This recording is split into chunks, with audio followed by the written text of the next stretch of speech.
So as these fatty acids, kidneys are very dependent on fatty acids to remain healthy. Now the kidneys are the recycling plant of the body. Their role is to pull out everything from the blood, assess it, and then for the majority of the stuff, 99% of the stuff, put it back into circulation. Only excesses and excessive water are evacuated from the body, and then of course any toxins. What the kidneys also do is produce a hormone called erythropoietin. Erythropoietin is what signals your body to start producing erythrocytes, which are red blood cells, which your body uses to transport oxygen, carbon dioxide, and nutrients. Everybody got to get paid. Without the erythropoietin, your body does not get the signal to produce more red blood cells. Red blood cells don't live forever, and in fact, they only live about 120 days. Get taken out of circulation, and if you don't have red blood cells to replace them, suddenly now the overall number of red blood cells that you have to transport stuff goes down, causing a condition called anemia. Anemia literally translates to an without emia, blood, without blood. So if my kidney is unhealthy because I am deficient in fatty acids, it will not produce the erythropoietin. My body will not get the signal to produce erythrocytes. I will not have the cells to replace the ones taken out of circulation. Bam, anemia. Did everybody follow that critical thinking train? That's what I mean by critically thinking. I give you a problem and you are able to connect the train cars to a logical solution. That is the highest function of thinking. It is not rote memorization. It is not seeing different answers on a page and being able to eliminate. Critical thinking is where you have a problem and you're able to come up with a logical solution with nothing in the middle but what you know. So fatty acids, some other signs of deficiency, obviously alopecia, hair loss, because we know that our fatty acids are also really important for skin and hair coat health. Anemia, as I just said, and hepatic lipidosis, which is the condition of fatty liver. For why? So why would an this is weird. Why would an absence or deficiency of fatty acids cause them fat to accumulate in the liver?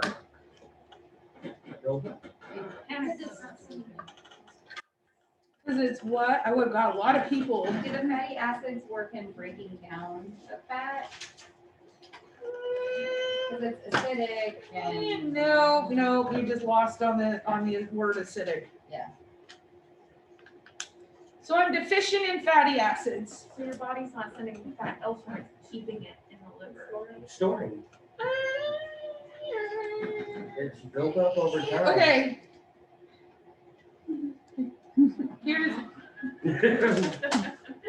Here's the point. Here are you guys. Nearby, but not quite there. Yeah. is it holding on to what Well, no, like right now I'm like, here's me, here's your point. I can't find it. All right, let me lead you to it. But seriously, all of you guys, if you collectively could combine your united thoughts, you'd have it. You need to share some brain. You do need to do that. I don't have fatty acids. Do I still need fatty acids? Yes. Yeah. Where would be a great place for me to get them from? My adipose tissue. But if I have no fatty acids, I'm super deficient. Am I not removing more than normal out of the adipose? can my liver keep up with that increased pull of converted adipose? Oh, so it's taking the fatty tissue from fat, and that's why it makes it fat, because it's using the fat. So we still need. Right? Oh, wow. Charles wins the award for saying the word fat the most number of times in a single sentence. Oh, no, sorry. And I got my snort for the day. Just about to say, someone snooted. Right? So what we've got, remember that when we are transporting fat, it has to be repackaged, which means that I repackage it in order to transport it from my adipose to my liver, which means that for fat, because remember, it takes a lot more steps. My lonely bank teller has many, many additional steps to unpackage it, convert it, use it. Problem is that as long as it's taking her to break this down and convert it, is there anything being put into the bloodstream for use? Body keeps calling Carl. It's kind of like the idea we went over with cats and anemia, or not anemia, anorexia. And little bank teller cannot convert fat from adipose. And it just accumulates because Carl just keeps bringing it because the body keeps saying, we don't have it, we don't have it. And she gets overwhelmed and now she's floor to ceiling with fat. But unlike the cat who gets the hepatic lipidosis because their little bank teller simply doesn't know what she's doing, in this case, my fatty acid deficiency is causing an over breakdown, overwhelming the liver and accumulating fat in the liver tissue, resulting in hepatic lipidosis. So you see how you were all right there. You were right there. Does that make sense to everybody? Good. That's a Pomeranian, by the way, with alopecia severiana. Yeah. We had two little Pomeranians that used to come into my clinic. I can't for the life of me remember what their names were. Their owner was probably the heaviest smoker I've ever met in my entire life. And my father used to be a 2-pack a day, which is a heck of a lot of cigarettes. Oh my God. I don't even know if he smoked that many. This guy was like 4 packs a day. Can you imagine the amount of money For over real. a lifetime? Well, and the problem is that he smoked in the house. So oh my God, you could smell it. And Pulled in the parking lot. yeah, when you pulled, yeah, just whoosh. Well, both of his dogs were allergic. And so both of his dogs looked like this. Yeah, and they weren't very well bred either. I did full mouth extractions on both of his dogs and they both left with a full set of teeth. Miss Huff, I'm sorry. What? Zoomer. In a bag? is it a lack of erythropoietin? Is it due to a lack of essential fatty acids that causes like a lack of erythropoietin that causes alopecia and dull hair coat?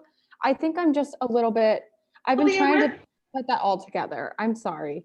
The erythropoietin formation, the skin and hair coat, all of those are different functions of fatty acids.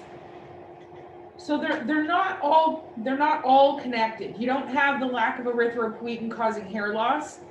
This is simply, I have a fatty acid that helps with the hair coat. If I don't have it, your hair falls out. I have a fatty acid that helps with skin health. If I don't have it, your skin's not healthy. I have a fatty acid that helps with kidney health. Unhealthy kidneys don't produce erythropoietin. So all of this list are just examples of things that can go wrong if I am deficient in any of the fatty acids. Okay, thank you. And so as I am seeing some of you with this conundrum, I did full mouth extractions and they left with 2 sets of teeth, one set of teeth in a bag, the other set of teeth in their mouth. They just have too many. What happened? Did their baby teeth not fall out? They had an entire full set of deciduous teeth. We call them land sharks. If you open their mouth, they have 2 rows of teeth.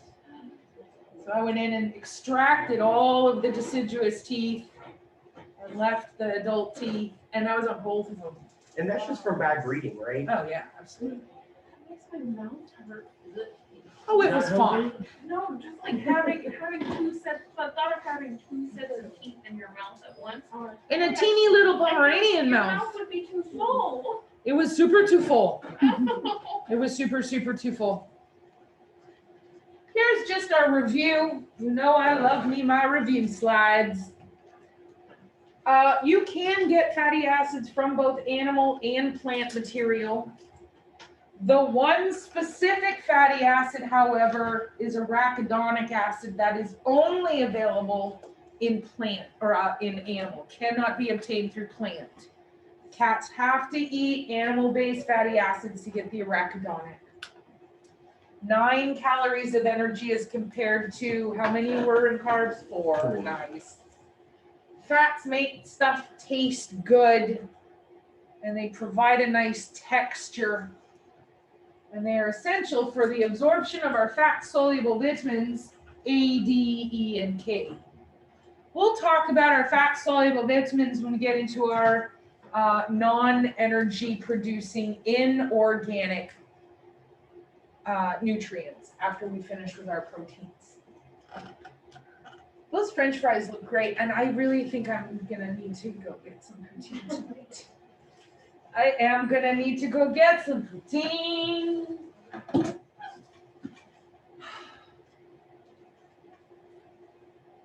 I think so. Unless I decide to go stupid grocery shopping and Don't go hungry. Don't go grocery shopping hungry. Yeah, get Don't. the protein first. I'm not stupid. I tell myself not to do it, but I still do it. I do, well, but what I do is I have a list and I'm not allowed to buy anything that's not on the list. Sometimes that works. Or I lose my list. Most of the time, or if it's something I want to buy off the list, it can't be food. Use the app. So like if I get to the store and I have my list and I'm like, oh crap, I just remembered I'm out of body wash. I'm allowed to pick up body wash, but I'm not allowed to buy food that's not on my list. So that makes me go to my pantry and my freezer and my refrigerator before I go shopping. Well, actually, I just have my Alexa open it and get a list for me. And if it's not on the list, too bad, so sad. You can't get it until next time. That's when you add it to the list while you're thinking about it. No, there's no cheating. I'm not allowed to cheat and go, oh yeah, I just forgot to put this package of potato chips on the list. No, you put it on the list. Because for it's what always happens. crap food that you're impulse buying. You're like, I forgot this family pack of peanut M&Ms. But what if it's on sale? No, is it on the No, list? it's on I, sale. part of being adult is adhering to a budget. I always make room on my Budget, list. yes, but No, when it there's comes no to but, Charles. food- No, I'm not arguing with you about I this. always make room on my list for meat sales, so I can freeze it. Yes. Or when But you I keep don't it because frozen. I'm only one person, and if I buy a large amount of meat, it ends up going bad. I don't Freeze use it. it. In the freezer? Freeze it. What? I got a food saver, so I No. bet you have all my stuff. I don't. I don't cook, guys. I don't cook. I do Oh. not cook. Okay. I do Grubhub. I have big salads. That's it. That's what I do.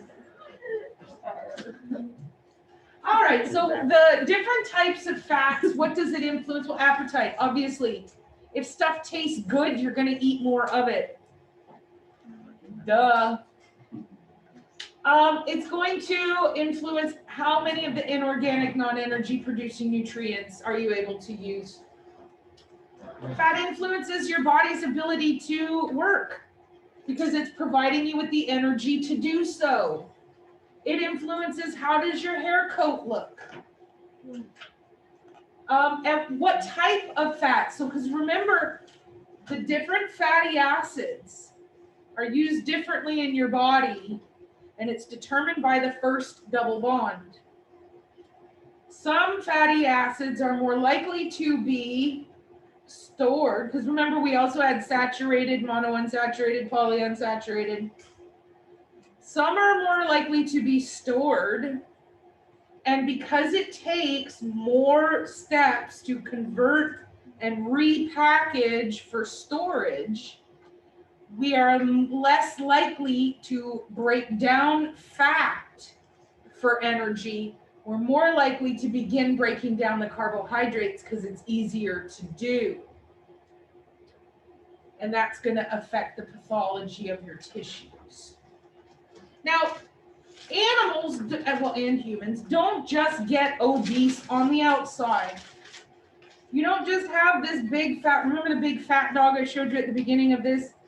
Fat doesn't just accumulate on the outside, fat accumulates on the inside too. Had a dog, okay, way back when we first started the program, we would do a necropsy. And what a necropsy is an animal autopsy. We would get a fresh cadaver from the SPCA that had been euthanized that day, and we would perform a routine necropsy on it. Now, obviously, did we know what killed the animal? Yeah, the euthanasia solution. But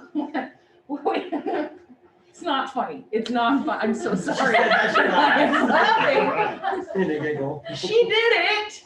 Or did it.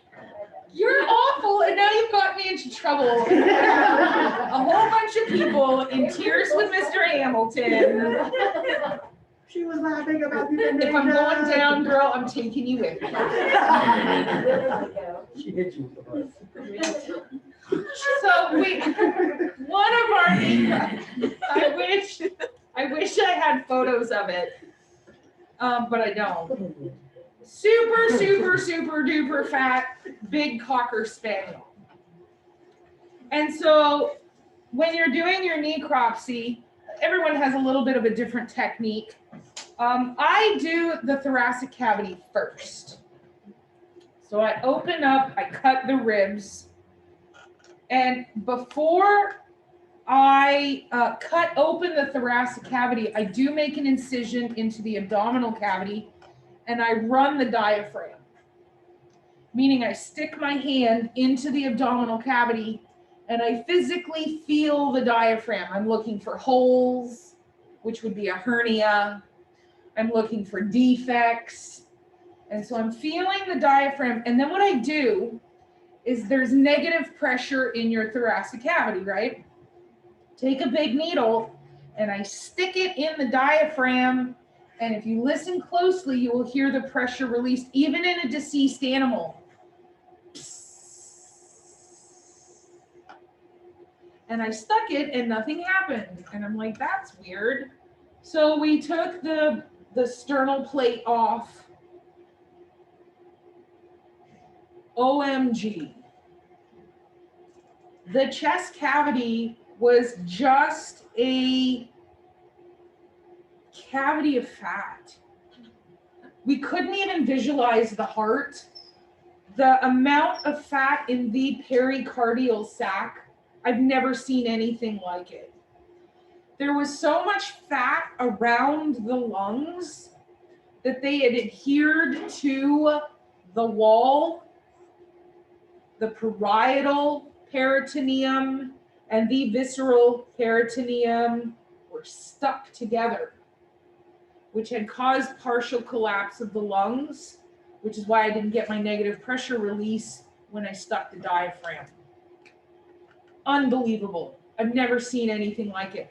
As we are, because you remove the organs, you open the organs, you check the organ morphology. Our hands, remember I told you the heat of your hands will cause the fat to melt? And you would literally pull your hands out and it would be dripping as if you had just dipped them into a big bowl of Crisco oil. I've never seen anything like it. I've seen some fat animals. I've saponified some fat in my day. Never seen anything like this. So definitely affects that tissue pathology. And this dog was euthanized? Well, it was euthanized at the SPCA. So was it euthanized because it was a big fat dog? No. It was probably euthanized because of space and because of health issues. Yeah, I was like, this dog didn't die naturally. It was euthanized. Yes. But it would have died It would have died naturally shortly. shortly after, unless massive intervention had taken place. Yeah. When they hit that, like you just explained, like, is there any coming back from that?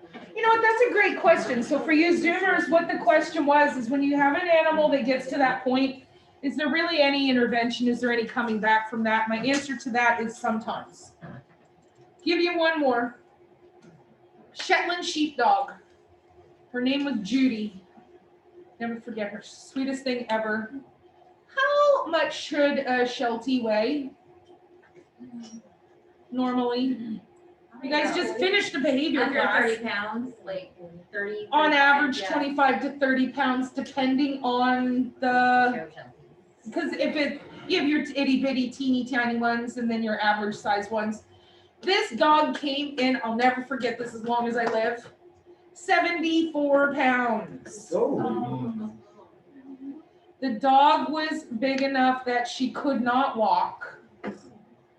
She could not lay down on her side because the sheer volume of weight prevented her from inflating her lungs. If she got excited at all, she just passed out because the amount of oxygen, her little heart just couldn't take it. So and they used to pull her in one of those like Red Ryder wagons. So this is one lecture that kind of is a two-part. So first time they brought Judy in, her owner was the loveliest woman I've ever met in my life. But I'm looking at this dog and on the inside, what am I thinking? How is this dog even alive? Right there. Yeah. In my mind, I'm like, you bleepity bleep bleep, how could you possibly have allowed this animal to get to this condition? You don't deserve to own a pet. This is the highest form of animal cruelty in my world, on the inside. But the first valuable lesson I got out of Judy was don't judge. Because it turned out that the owner had just gotten Judy and had rescued her from a neighbor where Judy was just tied in the backyard, and the owner would literally get like a 5-pound bag of dog food, open it up, and just leave it outside. And Judy... That's how I got my dog. What? I said that's how I got my dog. Like he was like a friend of a friend, and me and my sister went over there, and his dog had puppies, and he would literally just empty a bag of food. So my sister and I took all 10 puppies and we're like, these are ours now. We will find them homes. Yeah, she had just moved into the neighborhood, Judy's owner, and she noticed this dog, went over and offered to purchase Judy from the neighbor. Now this was up in Cyprus. This was a very well-to-do area. And she offered to pay. The owner was like, I don't care, take the dog. And so she brought Judy in the wagon because Judy could not walk.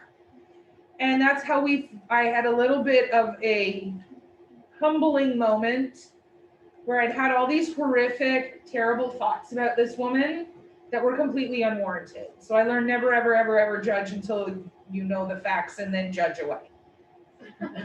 Judge away. but when do you intervene? Like you see neglect? Well, so now I'm not going down that rabbit hole, you shenanigan pants little cheeky monkey. That's a whole philosophical lecture you're bringing in on morality. Not into my nutrition class, my love. Let me meet you in the parking lot. So Judy, we put her on a strict diet and an exercise regimen. Obviously, could she walk around the block? No. But the owner could take her legs and move them. And we did a lot of massage. We did the TENS unit for muscle stimulation. This owner would count out the kibbles and weigh each kibble. Because if Judy was getting one kibble that was slightly larger, she would pick through the bag and find one that was slightly smaller. I am not kidding. That's what this woman did. It took a year and a half of this kind of dedication. And we had Judy come in every 3 to 4 weeks for a weigh-in. And then we had this brand new weight loss computer program that would chart her weight loss. And then we were able to determine what organ function did we need to check for. Because, you know, massive weight loss equals liver issues. Took a year and a half. That dog walked into the clinic. Look how pretty I am, tail in the air, groomed to the nines. So is there a point of no return? Of course there is. But don't give up hope. That's like my 600-pound life, but dog version.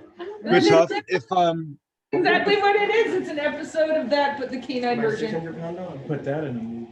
Right? This is just a BTNE question. We do have fats as carriers for our fat soluble vitamins. We can also have fatty acid supplements. So if you have an animal who needs a little more fatty acid than what is being administered in the maintenance diet, we can put them on. Oftentimes, like our flea allergy dogs in the summertime, we'll put them on a fatty acid supplement to help with the skin conditioning and the hair coat. And they Ms. have Huff, science diet, the prescription food with more fatty acids in it. Yes, there are prescription diets that do have increased amounts of fatty acids. Zoomer, you had a question? yeah, so if an animal were to lose its weight, but it still had like skin hanging, is there a surgery like a tummy tuck equivalent for an animal? Oh my God, that's such a fabulous question, and my answer is no. Really? There is not. Animals, however, don't seem to have the same irreversible skin stretch. Because you gotta imagine when you have somebody who has a human that has a very dramatic weight loss, they go from 600 to 200 pounds. They didn't get from 200 to 600 overnight. This is over the course of years, if not decades. And the collagen connective tissue has degraded and stretched. Dogs they simply don't live long enough to have that irreversible damage. So even if you have an animal that is double the amount of weight they're supposed to be, their skin will generally re-elasticize. You might have a little bit of looser skin in the scruff, in the abdominal region, but you're not going to have, like if you've ever seen a human who's lost hundreds of pounds, their skin is literally dripping off of them like a sweatshirt that doesn't fit. Animals don't get that same. I don't know if it's still on, but TLC had a show that was basically all the corrective. It was just like, here I am, I've lost my 300 pounds, and then they would show them like just all. It's just skin dripping off of them. Yeah. Looks like melted candle. Which kind of sucks because you worked so hard to lose all that weight and you lost all the weight, but Yeah, it sucks. you're 'cause it's stuck still there. with the Like, repercussions. yes. But yeah, animals don't live long enough to have that permanent kind of damage. Fats are water insoluble, meaning that you cannot break apart fats and water. If you've ever tried to clean a chicken pan, you know. Our animals cannot create our fatty acids, at least our essential fatty acids. All of our nutrients are stored in converted adipose, which starts out as fat. And our adipose is catabolized when we need energy.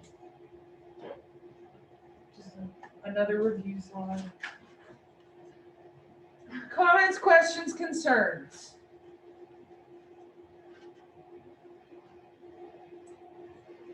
So I have a question kind of related to the hepatic lipidosis. Lipidosis, sure. Is that what happens when they force feed the yeast for foie gras? Is hepatic lipidosis?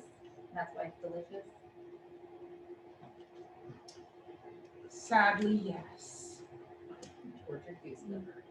Tortured goose liver. That's what you have with your foie gras and usually like a goose liver pate. Yeah, if you've ever had cooked foie gras, it's the most amazing thing on the planet. I have had pate.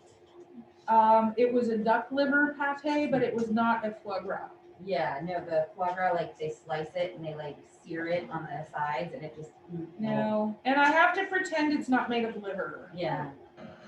I'm just like, this is delicious. Oh, I'm no, just not gonna chicken think liver is about amazing. it. Would a goose be considered as a food animal? Oh, absolutely. 100% you eat goose. 100%, unless you're in Canada, and then it's illegal.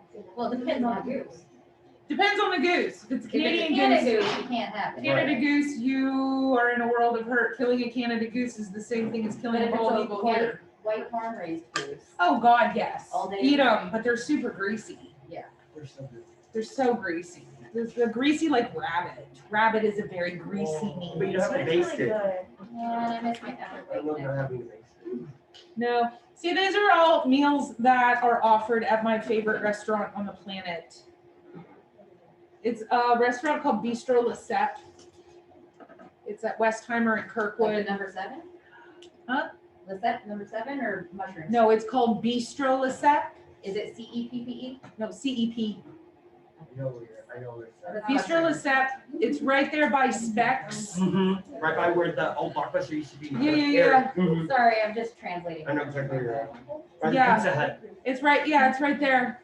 And it's a little French bistro, but they have the duck liver pate and they have goose and duck and Well, rabbit. If anybody wants to go in on like a piece of foie gras, it's like $60 an ounce. It's so good. Not good. No, it's like you can go in France, there's just like you stop at a random cafe and they're like foie gras salad. They give you this beautiful salad with like medallions of toast with the perfectly cooked foie gras on it. It's so cheap and delicious. Sorry, I didn't get to go to France last summer and I'm still super bitter about it. Right? All right, look at this slide. That's a lot of long words. Miss Huff. You know what? We've talked about this whole slide right here. Let me prove it to you. Ketosis. Don't do keto diet. See, we did talk about this, didn't we? The ketoacidosis, otherwise known as the keto diet. Ketosis is where your body over catabolizes adipose tissue because you are not taking in the appropriate nutrients. As your body breaks down stored adipose, you accumulate acetyl-CoA. Acetyl-CoA is super, super duper dangerous and will kill you. So your body converts it into something that is a little bit easier to transport, and that would be your ketone bodies. Ketone bodies go into your blood. They go to your kidneys. Your kidneys filter them out and you urinate the ketone bodies from you. Normally, you should not have detectable amounts of ketone bodies. Now, when I say detectable amounts, am I saying that you have none? Of course not. You're all catabolizing body tissue right now.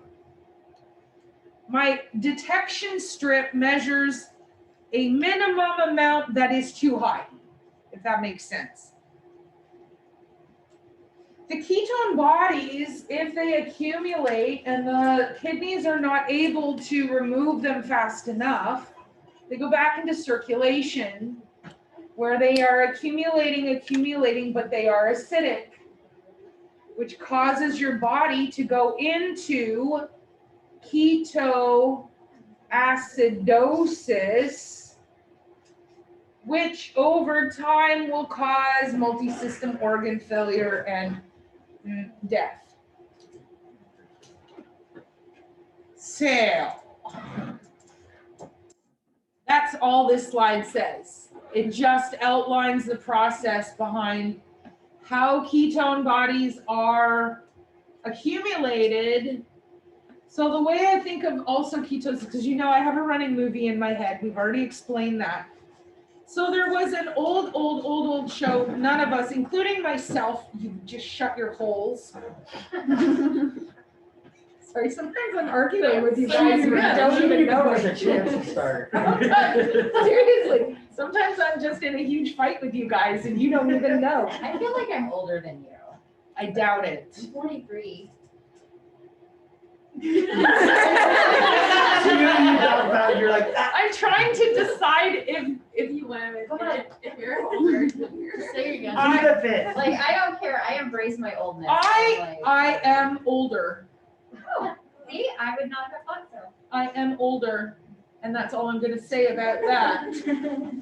All right, so sometimes I do. I get into fights with you guys mentally. All right, so there's a show called I Love Lucy. Yes. And there was a very, very, very famous scene, Lucy and Ethel in the chocolate factory. And if you've never seen it, it's hysterical. It holds up to today. But the premise is that Lucy and her best friend Ethel have gotten a job. And there's a conveyor belt with chocolates, and their job is to take the chocolate and put it into a wrapper and place it in the box. Take the chocolate, put it in a wrapper, place it in the box.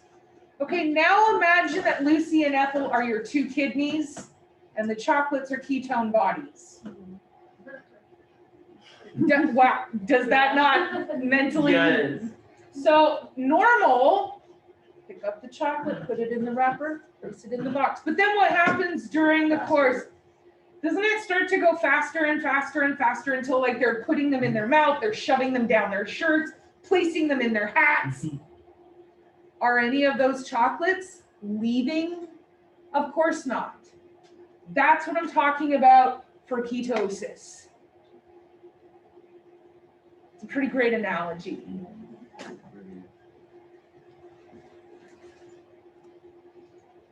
This is a BT&E question. It's been, although I don't know what the questions are because it's illegal for anyone to tell me, but this is a very common one.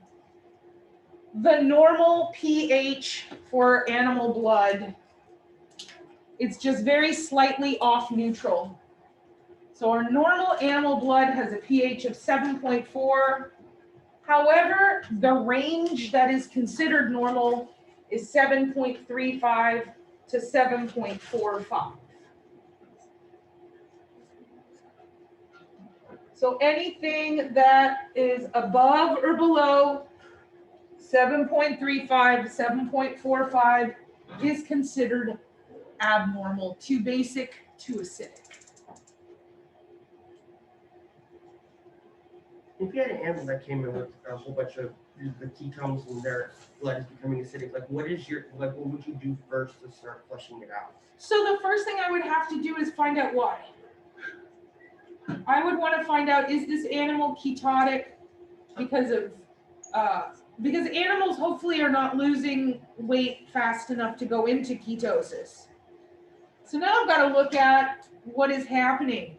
Have the kidneys shut down and they're not removing the ketones? What other kind of issues? But first thing I'm going to do is calculate, well, after I draw blood, of course, is place a large bore IV catheter and calculate out a maintenance or slightly above maintenance drippage of IV fluids.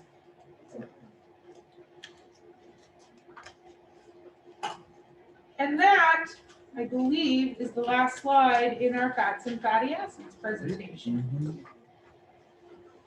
You gonna do the play now?